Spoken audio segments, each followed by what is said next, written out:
Hello everyone. This week we're going to talk about optimization. Optimization is the fourth chapter in the Foreman text, and we're going to spend a little time going over it to get an idea of what it is and how it's useful in business. Optimization in its simplest form is basically making the most or the least of something. And we do that because we want to try to identify the most efficient way to run a business, the most efficient way to run a department, or the way that we can incur the least amount of cost. It's really kind of a model in business to look at how do we do the most with the least, get the most result with the least amount of input. And there's real ways that optimization can help. It helps us in the sense that we understand better what we're trying to get to, but it also helps us decide what actions we need to take in order to make decisions about how we're going to run our business or our department or whatever it is we're going to run, so that we can actually achieve sort of maximum efficiency. Here are a couple of examples of how optimization can be used in a business sense. In a manufacturing sense, we want to be able to understand what kind of materials or what labor or what other inputs we would need to make the number of units, the right number of units to satisfy customer demand. And then if we are able to do that, we can get a very close match between what we create and what the customer demand is. We're not going to run into a situation where we overproduce, having leftover inventory on the shelves, or we underproduce, having customer demand that isn't met. A simpler model would be a restaurant. So what is the least amount of food that I would need to be able to buy in order to take care of my customers for a busy weekend? And I want to be able to do that so that I've got all the food on hand that I need without having leftover food, and that I don't get to the end of the weekend with leftover food, or I don't get to the end of the food and still have leftover weekend. Another example is, what is the optimal plan for air traffic? And this is, airlines use this one all the time. How do I get people to where they need to go in the most efficient and least costly way? And you'll notice that on airplanes, you'll see that the airplanes are rarely have open seats. They go at specific times that have been over many, many years determined to be the optimal times. And it's just a constant use of optimization models for the airlines to be able to use that will make the maximum sort of benefit out of their services. Another example is scheduling in a call center. And call centers, basically their job is to take a high volume of calls. And if they take a high volume of calls, they've got to have the right number of people there to deal with those calls so that they don't have customers that are sitting on hold for long periods of time. So an optimization model is tremendously helpful here because we can see, first of all, we can track the number of calls that typically come in during the day. We can track the number of agents that we need in order to get to the right level and right balance, knowing that the customers are, say, not going to be on hold any longer than 1 minute. And we have enough agents to be able to take all those calls. We also don't want, on the other side, to have agents that are just sitting there waiting for calls. So we want to maximize the use of the agent's time. And then we also might use optimization when we're just staffing any organization, just to make sure that we have, the people that we need when we need them, and we can account for vacations and sick time and those kinds of things. Supply chain management is a huge user of optimization, especially considering that supply chain management itself is an optimization tool. What we're trying to do here is we're trying to identify in a manufacturing line, such as like what Boeing does with their airplanes, how do we get all of the parts to where we need them at the time we need them in the least possible costly way, and do it in the most efficient way so that the parts are there when they're needed. So it's just really, optimization is really effective in supply chain management in the sense that you want to be able to make sure that you can get to the next link in the chain in the most efficient, least costly way. And then one that might be relevant to you, what is the minimum amount of time you're going to need to be able to produce a maximal quality work in this class? If we don't optimize, costs go up. It costs us more money. But it's not just financial cost. It could also be opportunity cost. So, again, optimization is trying to do things the most efficient way. And so if we are the most efficient, we're using the least amount of resources, whether it be money, time, materials, whatever, to produce the maximum result.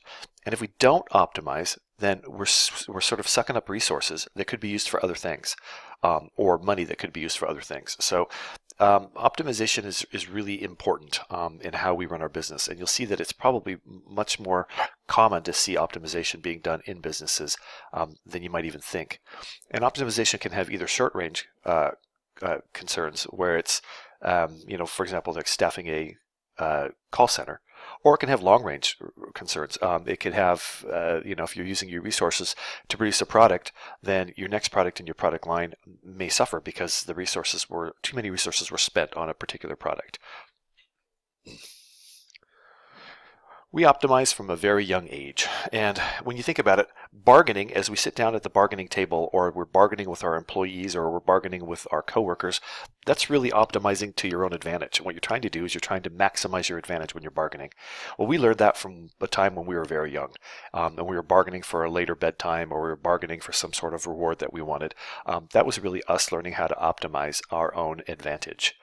And we also learned to minimize the negative impacts of our behavior. So ideally, when we did something that we weren't supposed to do, we discovered that there were consequences associated with that, and we wanted to minimize those consequences. So that too is a level of optimization where we're actually minimizing the negative. There's a whole school of psychology called behaviorism, which was put forward by Skinner, that says that people's behavior, largely, for the most part, is governed by a need to maximize the good and minimize the bad. And he says people act in ways that do that. Most people believe that behaviorism is actually a little simplistic these days, but it was for a long time in the 50s and 60s sort of the prevailing school of psychology for human behavior. And there are also ethical models that are based on optimization. Utilitarianism is one of them. It basically states that in a utilitarian type scenario, what you're trying to do is get the maximum benefit for the maximum number of people, and that's really just optimization at a much larger level. So optimization in business is similar to that. It's similar to that in the sense that we want to maximize our business advantage, and we want to minimize the negative impacts to ourselves, but also we want to minimize the negative impacts to our customers, because in many ways, if we look at what happens to our customers, that has a direct impact on what happens to us. So long-range thinking gives us the thought that taking good care of your customers will have them come back and be customers later. So we do want to minimize any negative impacts not only on ourselves but on our customers. Sometimes these things run counter to each other. So for example, if we're trying to maximize our business advantage, we may find that we are negatively impacting our customers' experience. And a good example would be a call center. If we wanted to maximize our efficiency of our call center, we might try to cut costs by cutting agents. So we run with fewer agents. And then we decide that, well, 1 minute wait time is okay. 2 minutes is probably fine. Maybe we'll go as high as 3 minutes. Well, what starts to happen though when something goes wrong and agents call in sick and you weren't counting on it, and now you've got 5, 6, 7 minute wait times, you got some angry customers. So those things sometimes run counter to each other, and you got to be careful that you strike a good balance. And when we run into situations where we have a particular optimization effort that is somehow in some way restricted by other aspects, we call those constraints. And constraints are the things where optimization is great, but it must conform to these rules. It can't negatively impact the customer. It can't negatively impact the employees. There's some limit to the extent to which we want to optimize because we don't want to get unexpected or negative results. So we'll talk a lot about constraints in this presentation, but it's important to sort of understand that optimization does have its limits. And that last point there is that socially and environmentally responsible businesses found out a long time ago that maximizing business results purely for the sake of profit can have a much larger downside. Downside as far as the reputation of the company and sort of even legal and governmental sort of problems. And they learned a long time ago to get things under control, to take care of not only their own business needs, but the needs of their customers, the society, and the environment. So let's turn to Foreman. Foreman offers a technical definition of optimization, as technical as you might expect. And he says optimization is the practice of mathematically formulating a business problem and then solving that mathematical representation for the best solution. So really, in his first example with guns and butter, what he's really done is he's turned that into a mathematical problem. And optimization really can be, most times, turned into a mathematical problem. What we're looking at is representing what's in the real world scenario through a series of variables, and then positioning those variables against each other so that we can identify the circumstance under which all of the possible variables are maximized for their best result. In a less technical definition, he states that the objective is always a minimization or maximization, where the best solution gets to mean whatever you want, either lower costs, higher profits, or oftentimes a combination of the two. Optimization, as he says, is really not that fancy. It's not like artificial intelligence. It's not like machine learning or anything like that. We feed in those variables and then we let the computer sort of run through a number of different scenarios to determine which one gives us maximum benefit under the certain constraints that we feed in. So it's a basic sort of approach to maximizing the variables. And it doesn't require a whole lot of artificial intelligence or algorithms or the like, but it's still very powerful. And in Excel, of course, as we've learned, the solver add-in is all about optimization. It is the optimization tool that comes with Excel. There's two ways that we can optimize. We can optimize using under a linear scenario or a nonlinear scenario. And let's talk about what those mean.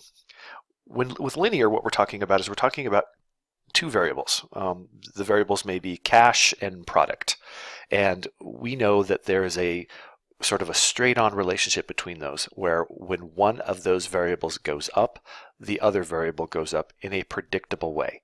So if I have $10 in cash, I can buy X amount of product. If I have $20 in cash, I can buy twice as much, so I can buy 2X amount of product. And the other thing about a linear relationship is that if I know A, I will always know B, because I know what mathematical process to apply to A in order to get B. So it's very predictable and very clear. A couple of examples. The first example is currency exchange. If you ignore the fact that currencies change every day, once they've actually changed and you've settled them in on them for the day, I will know exactly how much money I have in US if I know how much money I have in Canadian dollars and vice versa. There's a simple mathematical process to convert US to Canadian, and it works whether I have $1 or $1,000. Another example is if I know how much money I can spend, I know how many lattes I can buy. So I got 20 bucks in my pocket and I'm doing a latte run for my coworkers. I know I could probably get about 4 of them. If suddenly my money goes up to 40 bucks and I've got 7 coworkers and myself that want lattes, I can probably fund that as well. Again, it's going up in a predictable way. Later on in the term, we're going to talk about linear regression and how useful linear regression is when we're looking at two variables. That leaves the question then, what is nonlinear? A nonlinear relationship is where we can't predict B when we know A, simply because the mathematical process of converting A to B changes as A changes. And so it becomes a nonlinear relationship. So B does not change in a predictable way relative to A, or it may not be consistent. And in another example, A and B could be linear to a point, but when you get to a certain level, then the level of exchange between A and B shifts, and it can continue to shift. And so there's no clean linear way of doing it. There's an example there on the 4th bullet point where you can see, like, for numbers 1 to 10, we might say that A is equal to 2B. So for every A, you can get 2 B's. But then when we get to 11, suddenly A is equal to 3 B's. And then we get to 20, A is equal to 4 B's. That would be an example of a non-linear relationship between A and B. Here's another example, volume sales. If we were to buy up to 5, say we're buying 5 cupcakes and they're $2 each. So we shell out $10 for 5 cupcakes. But if we buy another one, suddenly the price changes, and then we're only going to pay $1.75. And then if we buy 11 or more, then we're only paying $1.50. And you'll see that in business a lot. The more you buy, the volume, you'll get a volume discount. And then bonuses. Basic salary is a linear variable if you're thinking about salary that is a result of hours worked. But if suddenly there's bonuses or spot bonuses or commissions or something like that get thrown in, then the more a person works, they're more likely they are to get a bonus. Not always, or the more likely they are to get a commission. Again, not always, but it becomes a nonlinear relationship. So we cannot predict what the output will be when we predict what the input will be. Both linear and non-linear models matter in optimization.